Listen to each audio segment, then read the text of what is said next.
Welcome to the Genesis team. Today we're going to look at the eyeball. First we'll look at the model, and then we'll ask, can this evolve? Alright, so around the outside of the eye, you'll see these muscles. The eye has 6 muscles to help it turn and move.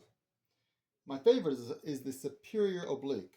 It actually is at a perpendicular angle, and so it uses a cable and pulley system to help move the eyeball. All right, and it is a ball. So let's look inside the eyeball. Inside here we have the vitreous body. This is a clear jelly-like substance, and that's inside the eye. And the lens, which fell inside here, is at the back of the iris, which is next. This contracts to reduce the amount of light or opens up to allow more light in. And it's also the color of your eye. That's where the iris is. And the outside is the cornea. The cornea is where you might get LASIK surgery to affect the stromal layer.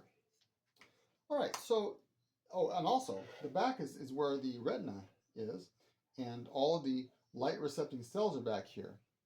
The fovea is your focus point, where you see most clearly in the center. And of course the optic nerve, which is your blind spot. All right, so the question is, can evolution evolve this?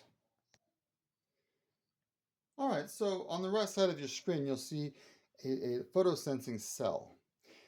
The cell has your nucleus, it has mitochondria, all the parts that you normally expect, but it also is able to see things or see light.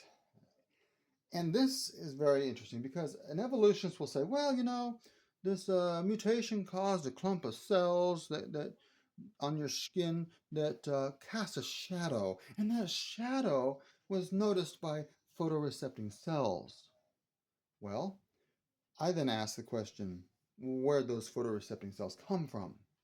Because they'll then say, they'll go on to evolve the eye. They'll say, well, that clump of cells gets bigger and better and bigger and better. And I'm still asking, where'd the photorecepting cell come from? You see, it takes thousands of nucleotide base pairs in your DNA in order to actually have that photorecepting cell.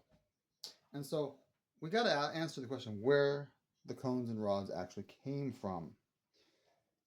Especially when evolution doesn't know that it's evolving an eye.